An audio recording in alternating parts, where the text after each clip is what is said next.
already dodged 2 deers and a fox because you're out here with nocturnal animals.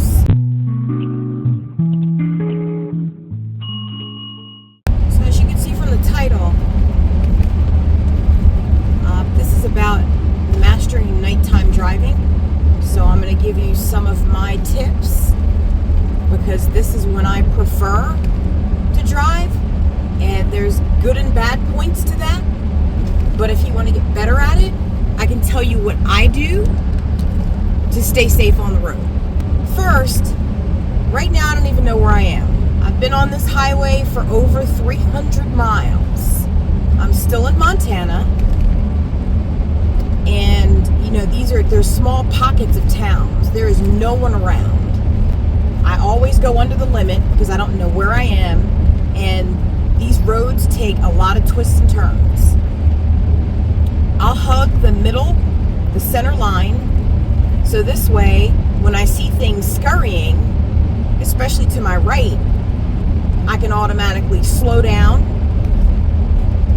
It just gives me a better vantage point and a defensive nature in order to react. So better reaction time, I guess is what I should say.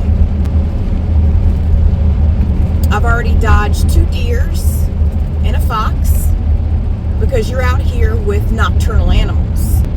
Your horn is your friend when you're driving at night, and actually during the day as well. So whether it's day or night, I can't tell you how many times I have avoided hitting animals because I will start beeping my horn if it even looks like they're looking my way. If I can see them and they're close by the road or thinking about it, I'm instantly going to start beeping. It's instinctual that when we hear a loud noise, we're not going to run to it. We're going to run away from it. And that's exactly what happens. My husband's actually been a witness to me driving at night, and a deer came out onto the road and it wasn't running. You know, they say deer in the headlights for a reason. Think of, you see a bright light, you kind of look at it, you squint, you're not moving, you're just kind of frozen. So that's kind of what they're doing. But a noise catches their attention. That horn works. It has saved me so many times from hitting animals. So just remember, your horn is your friend. Your lines and your reflectix on the side are your friends. That's when you're going to be able to see when there's some sort of a curve or turn. So you're always going to be looking. I always have 2 hands on the steering wheel. Again, nighttime defensive driving. You just have to do it. Being a woman and, going to these towns that you don't know where you are. And to be quite honest, if I'm going to be frank with you, I don't know if I'm in a sundown town. I have no idea about that. And gas stations are far and few in between out here. So stay up on your gas level. That's key. You do not want to be out here stuck on the side of the road with absolutely no gas. You ran out of gas. There'll be another story time on that. These are why I wind up doing certain things, and I feel confident about it. Let's say my GPS or my Google Maps is no longer intact. I run into some sort of a dead spot because you're out in no man's land. It's going to happen. If you want to do this lifestyle, and sometimes you're going to be driving at night. So these things, they help me. They make me feel confident about me driving when I drive at night. I like the fact that there isn't a lot of traffic. There isn't somebody running up behind me, riding my rear. And if that does happen, especially, whether it's in the day or at night, what I'll do is I will put my blinker on. I'm not going anywhere because, as you can see, there's nowhere to go. There's no pull-off area. There's no shoulder. There's none of that. Occasionally, you'll get like some of these things. Those aren't houses up to your right. That's like some sort of like a facility. This is all farmland where I am right now. So blinker on that I'm going, like I'm moving to the right, and I'll just slide over. I'll do an example. I'll slide over like this, and I will slow down, and I will let them go. They'll get the gist of it. Let them go. Just let them go. Obviously, it's going to probably be in your passing zone, but let them go. It's easier during the day, but you can also be spotted. They know who's in your vehicle also. So for me, I don't know who this person is coming. I have no clue. Not a clue. They don't know who I am. They don't know there's a woman driving by herself with a dog in the car. They have no idea. I could be this big, burly man. So when I get gas, so this is key for me, there'll be unoccupied gas stations. These people aren't staying open. They're closing.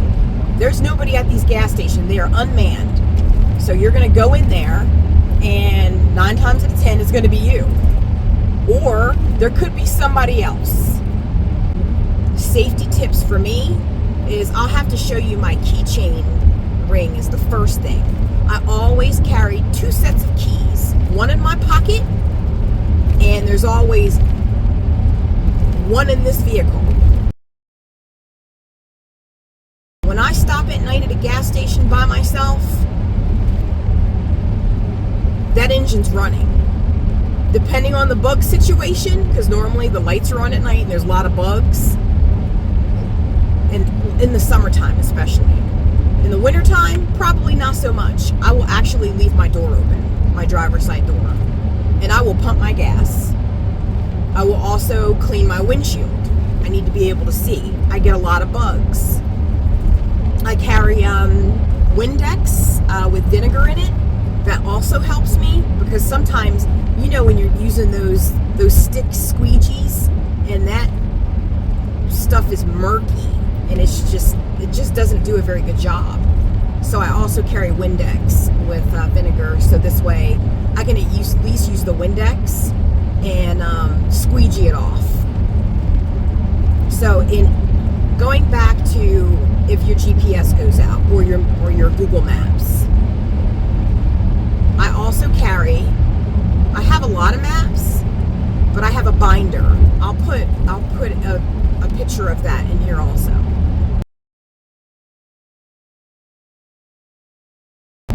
So right now I'm going from Pennsylvania to Canada. I have every map in this binder covering every location, so that this way I am not just out here, you know, with nobody to ask a question, I am still prepared in that sense.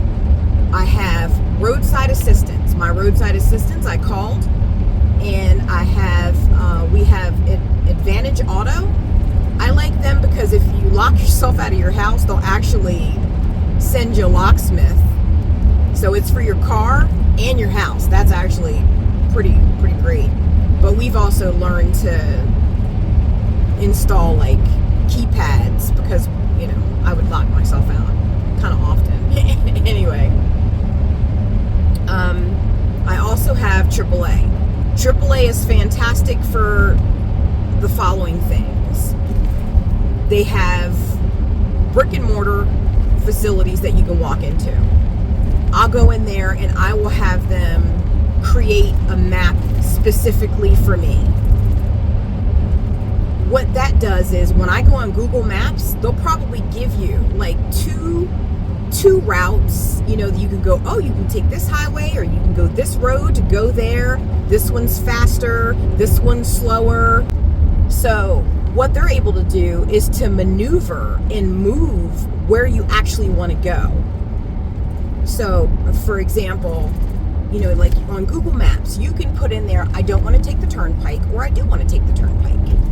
You know, you want to avoid highways, or if you want to avoid whatever. There's certain things that you can click, but then there's things you can't do that AAA can do. They can move these lines. If I say I want to take such and such highway, they can click on it, move it, and there's probably maybe apps out there that does this. I have no idea, but I know AAA does it for me. they'll move it. If I say I want to take 80 or I want to take such and such highway, I want to avoid, like initially I was trying to avoid Chicago. You know, they can take you and just kind of slide it down to the highway that you want to be on. So I like that. And then what I asked her for, I said, okay, now what I need from you is I need a map of every state that I am going through. So that this way, you know, if I, you know, need to have that, I have it. And hold on to it, because it's definitely going to help you. Save them. I got a binder with sleeves, and they go into the binder. Where I'm going, I have it for literally every state, also for Canada, also for different, and for Alaska. So that is all in my binder. If I had to refer to it, I have it.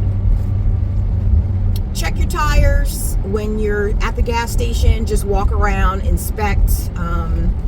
I have a cargo carrier in the back. I'll check that to make sure that the straps are still good. Sometimes you have to adjust it.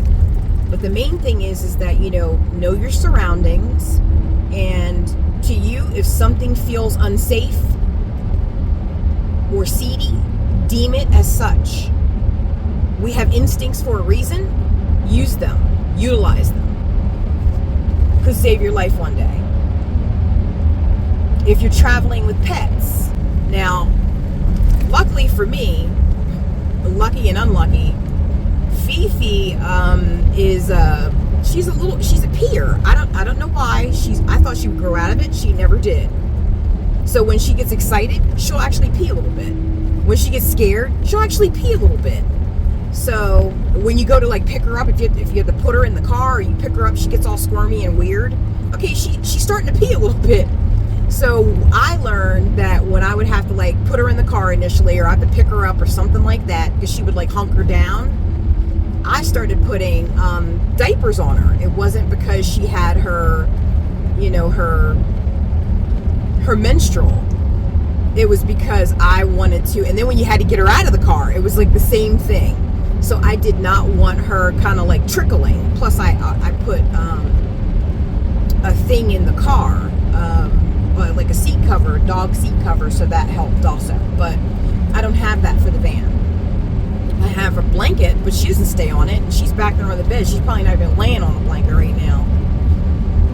So for her, I have my communication buttons. And so she will let me know when she has to go to the bathroom. Now, if it's during the day, it's not a problem. But if it's at night, I'm not just pulling over anywhere. That's just not going to happen. And plus, I will stop giving her water, I think, after a certain time, because I just want to alleviate that problem. Because she doesn't always go to the bathroom when we stop for gas and I try and walk her. Sometimes she won't do anything. With her, in a pinch, if it was an emergency, girlfriend's just got to go in her diaper. I will change that out later. I keep multiple diapers that I travel with. Keep your pet stuff in a certain location so you know where everything is. I carry, she has a pillow. And it was an empty pillow. A lot of her things go in that pillow. And it zips up. And then I have her food and snacks and stuff like that in containers. So I have all of those things. It is great, you know, when you're traveling with a pet, you know, it makes it a little bit more fun. You know, you're not alone necessarily. They are good.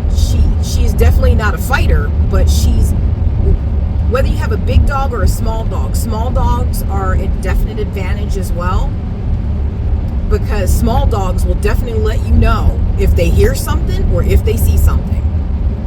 And that would be true. She's a mini poodle. That would be true for her. If she hears something or sees something, she's basically my indicator. I'm the heavy lifting that comes in behind her. That's basically it. But she's my first line of defense if something is, because they have very good hearing. Has served me with certain experiences that has given me the knowledge that I use and incorporate into to when I am solo driving. So I'll do another one on that. Like when you're being followed. If you're at a gas station and you've gotten out, they know you're a woman. Normally it's a good indicator for someone that may have nefarious intentions. It's a good indicator that they already know you are traveling by yourself. One of the reasons is you are out pumping your own gas, and you are checking the tires, and you are cleaning your own windshield. Because most of the times, if you're with your significant other or someone else, you're probably already doing it together. Or they could be sleeping, because that does happen. When I'm driving with my husband, I'm doing that nighttime driving. He doesn't like driving at night. I'm the nighttime driver. He's the daytime driver, because I have very little patience for gridlock traffic and people just, zooming in and out of lanes, and it drives me nuts. So there are times that my husband will be with me, but there's a lot of times that he's not. So yeah, you need to understand your surroundings and, pay attention. So in conclusion, pets, get them prepared. Gas, driving like this, and this is the most gas stations that I've seen close together, because I was going for like miles where I would use up a half a tank before I would even see a gas station. When I start hitting the half tank, I get nervous. I'm like, all right, I need gas. I just do. And that comes from experience from when I was younger, and it comes from experience of when I was living in the Poconos as well, because you would get stuck on ice. So, if you get stuck, you may need your vehicle, you're going somewhere where it's cold, you may need to turn on your vehicle for heat. So, if you're stuck somewhere, so you never want to let your gas get that far down. Especially now I'm going into Canada. When I get into Canada, they're experiencing wildfires. So I had to join a Facebook group. I don't normally do Facebook, but I joined it just so they have a caravan group, just so that I could get additional information. Now I know that there's wildfires that we have to go around. One thing that somebody suggested was that carry 10 gallons of gas. I may need that. The Hulk he's a drinker. He just is. But there's also, because of the wildfires, those sporadic gas stations that are out there. So when you see a gas station, stop, get gas. If I'm down a quarter tank, like right now I was down a quarter tank, I saw a gas station, I stopped and I filled up. I'm a little under F at this point, so I feel pretty good about it.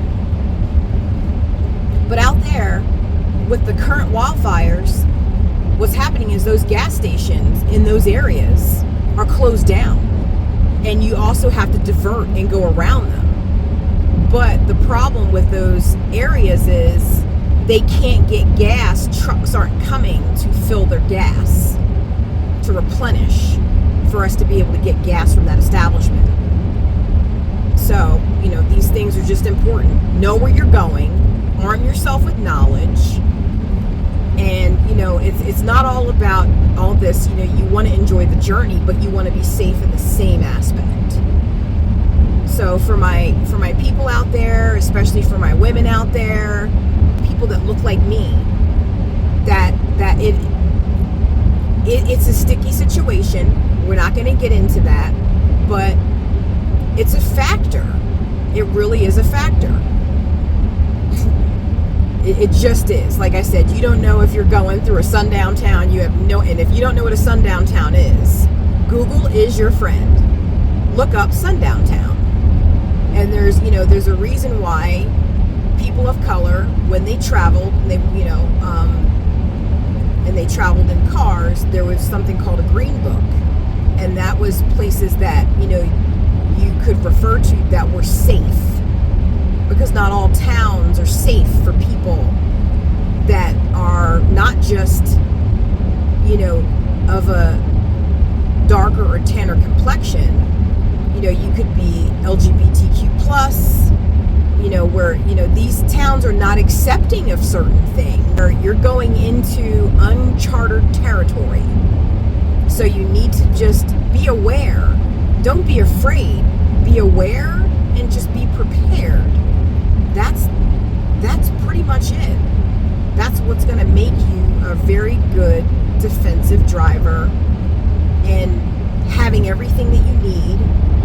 Like I said, I'm gonna do a safety video as far as what I have in this vehicle, and I'm gonna tell you what still to this day my weak points are and what I'm gonna do to correct them. I said I feel pretty prepared when I'm driving at night doing this. That's where my confidence comes from, is being prepared. And then I'll just listen to my music, and I'm just zen. I'm zen in here. All I'm doing is watching out for nocturnal animals at this point. That's all I'm doing. So with this information, I hope you got something or learned maybe a tip or something that you could use. But I would definitely take that seriously as far as when you stop at a gas station and you are by yourself and you are a woman. Always have 2 sets of keys. Always. Especially if you have a pet. Because there's times that I do have to leave the vehicle running because it is super hot. I do not have a fan up on the roof, so I leave that AC going for her so that she's comfortable. There's, you have your good points and your bad points about traveling with animals, and you have to make sure that they're safe and comfortable as well. They're our responsibility. So with that, again, I hope you learned something. If you have any suggestions or things that I personally haven't covered, because this is off the cuff for me, I was just thinking about these things when I'm driving. I do my best thinking when I'm in the shower, when I first wake up, and when I'm driving. Those are my zen times when my thinking is crystal clear. So, but I would, definitely leave some tips for all of us nomads out there, people that want to do van life, or people that are just nomadically driving. Let's help each other. So have a good one. I'll see you next time.